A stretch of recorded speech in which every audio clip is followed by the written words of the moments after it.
नमस्कार प्रिय विद्यार्थियों, आज हम मुद्रा की मांग के कॉन्सेप्ट का अध्ययन करेंगे। क्योंकि सामान्य जीवन में मुद्रा का बहुत महत्व होता है और मुद्रा का महत्व उसके मूल्य पर निर्भर करता है। मुद्रा का मूल्य क्या होता है, इसके बारे में हम कह सकते हैं कि किसी एक मुद्रा इकाई के बदले जितनी वस्तुओं और सेवाओं का क्रय किया जा सकता है वही उस मुद्रा इकाई का मूल्य होता है। जैसे हम एक उदाहरण दे सकते हैं कि यदि 1 रुपये में एक टॉफ़ी खरीदी जा सकती है तो इसका तात्पर्य है कि 1 रुपये का मूल्य एक टॉफ़ी के बराबर है। इस प्रकार से जब हम मुद्रा के मूल्य का अध्ययन करेंगे तो हम देखेंगे कि मुद्रा का मूल्य 2 बातों पर निर्भर करता है। एक है मुद्रा की मांग और दूसरा है मुद्रा की पूर्ति। अर्थात मुद्रा की मांग और पूर्ति के द्वारा ही किसी मुद्रा इकाई के मूल्य का निर्धारण होता है। अब हम यहाँ यह पढ़ेंगे कि मुद्रा की जो मांग का कॉन्सेप्ट है वो क्या है, मुद्रा की मांग का अर्थ और परिभाषा क्या है, इसके बारे में अध्ययन करेंगे। तो सबसे पहले उसका अर्थ एवं परिभाषा। जब हमने मुद्रा के बारे में अध्ययन किया था तो हमने देखा कि मुद्रा एक ऐसी वस्तु होती है जिसे सरकार मुद्रा घोषित करती है और आम जनता उसमें विश्वास कर उसे विनिमय के माध्यम के रूप में और संचय के साधन के रूप में सामान्य स्वीकृति प्रदान करती है। इस प्रकार से मुद्रा का जो मांग है वो मुद्रा के अर्थ से अलग है। मुद्रा की मांग का तात्पर्य उस मुद्रा से है जिसे लोग खर्च करने के लिए अपने पास रखना चाहते हैं। तो हम इसको यूँ कह सकते हैं कि मुद्रा की मांग हमारी आय का तरल रूप है। अर्थात व्यक्ति की जितनी आय होती है उसमें से जितनी मुद्रा को एक व्यक्ति अपने पास नकद रूप में रखना चाहता है वही मुद्रा की मांग होती है। जैसे हम कहें कि मेरी जो आय है वो 20,000 रुपये है और उस 20,000 रुपये में से मैं 10,000 रुपये हमेशा अपने पास नकद रखना चाहता हूँ, तो एक तरह से आय तो 20,000 है लेकिन मुद्रा की मांग मेरे लिए सिर्फ 10,000 है, क्योंकि 10,000 रुपये को ही मैं नकद में अपने पास रखना चाहता हूँ। तो इस प्रकार से हम कह सकते हैं कि जो मुद्रा की मांग है वो आय का वह अंश है जिसे लोग नकद के रूप में अपने पास रखना चाहते हैं। अब मुद्रा की नकदी के लिए मांग क्यों की जाती है, इसके संबंध में 2 कारण हैं जिन्हें गिनाया जाता है कि मुद्रा की मांग के 2 उद्देश्य होते हैं। एक तो क्रय विक्रय के लिए, अर्थात हमें दैनिक उपभोग की या दैनिक उपयोग की वस्तुओं के लिए खरीद फरोख्त करनी होती है, उसके लिए हमें रोज़ कुछ न कुछ नकद मुद्रा चाहिए होती है। और दूसरा जो उद्देश्य है वह है धन संचय का, अर्थात लोग कुछ बचत अपने पास हमेशा करना चाहते हैं, रखना चाहते हैं, उसके लिए भी लोग अपनी आय का एक अंश नकद के रूप में अपने पास रखते हैं। तो इस प्रकार से क्रय विक्रय और धन का संचय, इन 2 उद्देश्यों से लोग नकद मुद्रा की मांग करते हैं। तो यही एक तरह से मुद्रा की मांग कहलाती है। अब यहाँ हम ये कहेंगे कि मुद्रा की जो मांग है उसमें ये स्टॉक है न कि प्रवाह नहीं है, स्टॉक है। क्योंकि मुद्रा की मांग का जब हम अध्ययन करते हैं तो मुद्रा की मांग का एक निश्चित समय बिंदु के आधार पर अध्ययन किया जाता है कि अमुक दिनांक को मुद्रा की मांग कितनी है। तो इस तरह से इसका संबंध एक निश्चित समय बिंदु से होता है, इसलिए मुद्रा की मांग का जो कॉन्सेप्ट है वो एक स्टॉक है।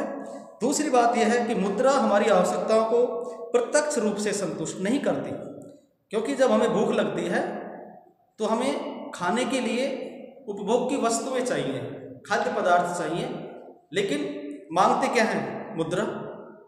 तो है क्या कि एक्चुअल में हमारी जो भूख की आवश्यकता है वो मुद्रा से पूरी नहीं होगी, लेकिन उस मुद्रा के द्वारा हम खाद्य वस्तुएं खरीदेंगे और इस प्रकार से मुद्रा अप्रत्यक्ष रूप से हमारी आवश्यकताओं को पूरा करती है। इसलिए मुद्रा की मांग को प्रत्यक्ष मांग न कहकर व्युत्पन्न मांग कहा जाता है।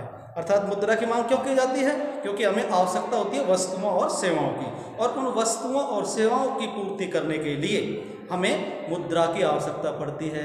इसलिए मुद्रा की मांग प्रत्यक्ष मांग न कर व्युत्पन्न मांग है, अर्थात मुद्रा की मांग वस्तु की मांग के कारण उत्पन्न होती है। तो मुद्रा एक विनिमय का माध्यम है और इसका प्रयोग क्रय विक्रय के लिए किया जाता है, इसलिए मुद्रा क्रय शक्ति के संचय के रूप में भी उपयोग की जाती है। तो अब हम यहाँ ये देखेंगे कि मुद्रा की मांग से संबंधित जो विभिन्न सिद्धांत हैं वो कौन कौन से हैं। मुद्रा की मांग के संबंध में विभिन्न अर्थशास्त्रियों ने कुछ सिद्धांतों का प्रतिपादन किया है, जिनमें पहला सिद्धांत है मुद्रा का परंपरावादी सिद्धांत। हम यहाँ मुद्रा की मांग के सिद्धांत पढ़ रहे हैं और उनमें पहला सिद्धांत है परंपरावादी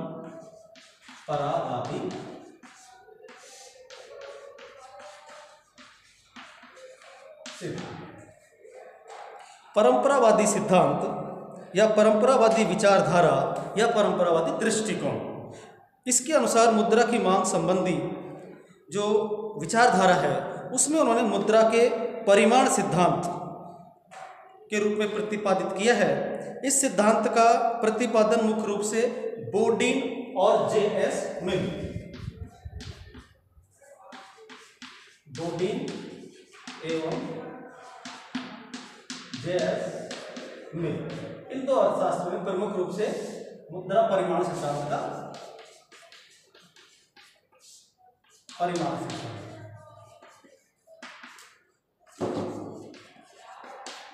तो परंपरावादी जो दृष्टिकोण है उससे हम मुद्रा के परिमाण सिद्धांत के आधार पर स्पष्ट कर सकते हैं, और इसका जो प्रतिपादन है वो मुख्य रूप से बोर्डिन और जे.एस. मिल, उसके बाद इरविंग फिशर, फिर कुछ कैम्ब्रिज अर्थशास्त्री इसके अंतर्गत आते हैं, जैसे रॉबर्टसन है, मार्शल है, पीगू है आदि ने मुद्रा परिमाण सिद्धांत की विस्तृत व्याख्या दी है, जिसे हम आगे चलकर अध्ययन करेंगे। इस विचारधारा के अनुसार मुद्रा कई प्रकार के कार्य करती है। जैसे मुद्रा का जो कार्य उसमें हमने पढ़ा कि मुद्रा विनिमय का माध्यम होती है, मुद्रा के द्वारा मूल्य का संचय किया जाता है, मुद्रा वस्तुओं और सेवाओं के मूल्य का माप करती है। इस प्रकार से बहुत सारे मुद्रा के कार्य हैं जिनको हमने उसके आवश्यक, गौण कार्य, सहायक कार्य इस प्रकार से वर्गीकृत करके अध्ययन किया था। लेकिन मुद्रा का सबसे जो महत्वपूर्ण कार्य है इन सब में वो है विनिमय का माध्यम। विनिमय का माध्यम ये मुद्रा का सबसे प्रमुख और महत्वपूर्ण कार्य है। अतः मुद्रा की जो मांग है वो एक तरह से विनिमय के लिए ही प्रमुख रूप से की जाती है, लेन देन के लिए ही की जाती है। मुद्रा की आवश्यकता सिर्फ व्यावसायिक लेन देन के लिए होती है मुख्यतः। अल्पकाल में इसकी मात्रा में परिवर्तन नहीं होता, अर्थात अल्पकाल में व्यक्ति कितना सौदा करना चाहता है वो स्थिर रहती है उसकी मुद्रा की मांग, इसलिए मुद्रा की मांग को स्थिर माना गया है। मुद्रा की मांग के परंपरावादी सिद्धांत के संबंध में प्रोफेसर फिशर ने एक समीकरण प्रतिपादित किया, और उस फिशर का जो समीकरण है उसको लेन देन समीकरण भी कहा जाता है, क्योंकि उन्होंने मुद्रा का जो प्रमुख कार्य है वो विनिमय का माध्यम मानकर इस समीकरण का प्रतिपादन किया। तो यहाँ प्रोफेसर फिशर का अहम रोल है मुद्रा परिमाण सिद्धांत के प्रतिपादन में, और इन्होंने जो एक समीकरण दिया वो है MV बराबर PT। MV is equal to PT। MV यहाँ मुद्रा की मांग है जिसका निर्धारण हम इसको ये भी कह सकते हैं मुद्रा की मात्रा, ये M है। V बराबर चलन वेग, मुद्रा का चलन वेग, इसका मतलब है V। फिर P बराबर कीमत, जिन सौदों का हम उपयोग कर रहे हैं उनकी कीमत क्या है, और T बराबर सौदों की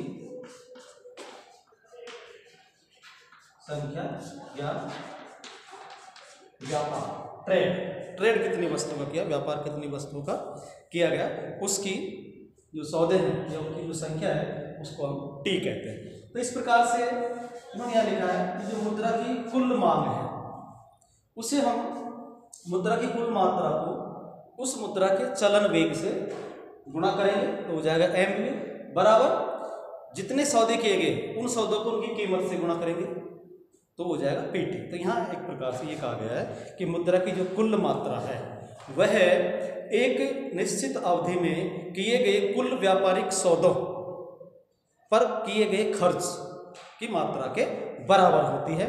जैसे इसको उदाहरण से इस तरीके से समझ सकते हैं कि यदि किसी व्यक्ति के पास 10 रुपीज हैं और वह उस 10 रुपीज को उस अवधि में 5 बार उपयोग करता है तो एक तरह से यहाँ M बराबर 10 हो गया और उसका वेग, चलन वेग का मतलब यह है कि एक मुद्रा इकाई को एक समय अवधि में कितनी बार उपयोग किया जाता है।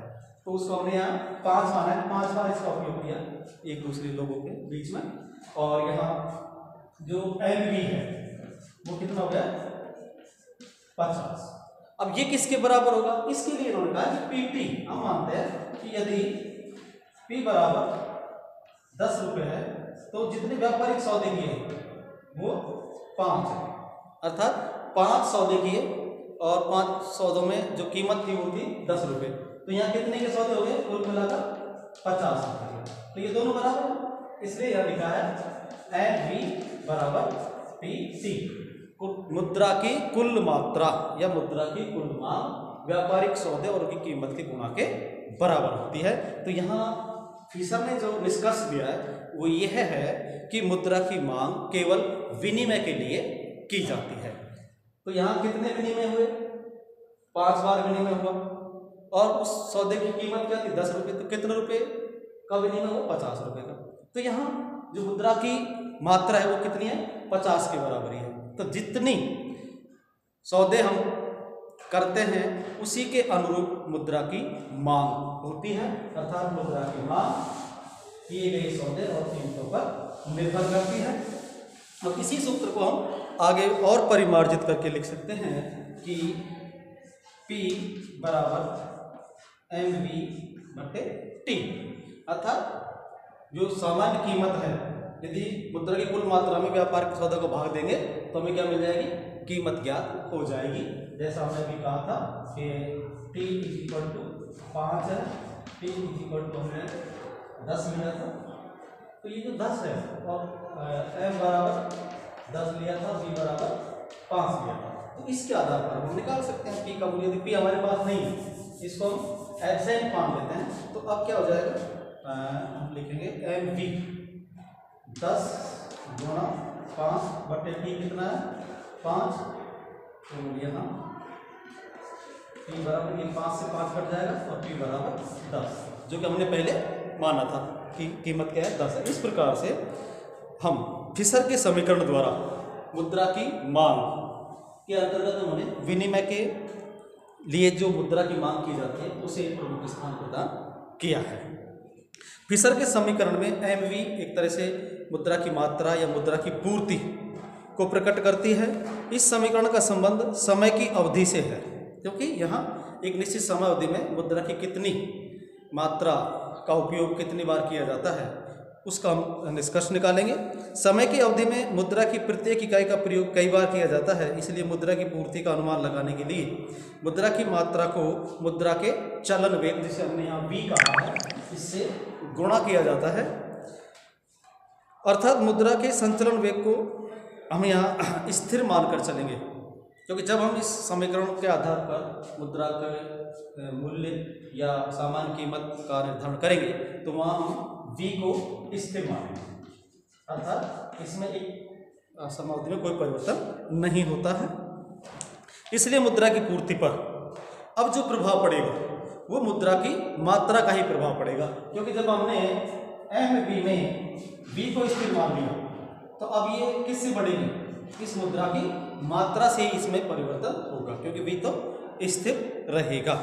इस प्रकार इस समीकरण में जो PT है वो मुद्रा की मांग को प्रकट कर रहा है।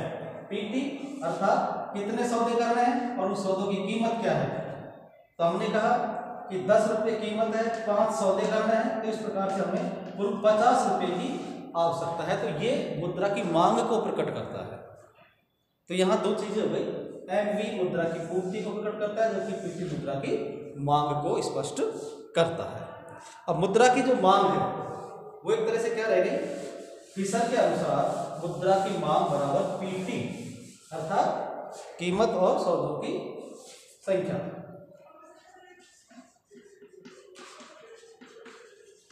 फिशर के अनुसार मुद्रा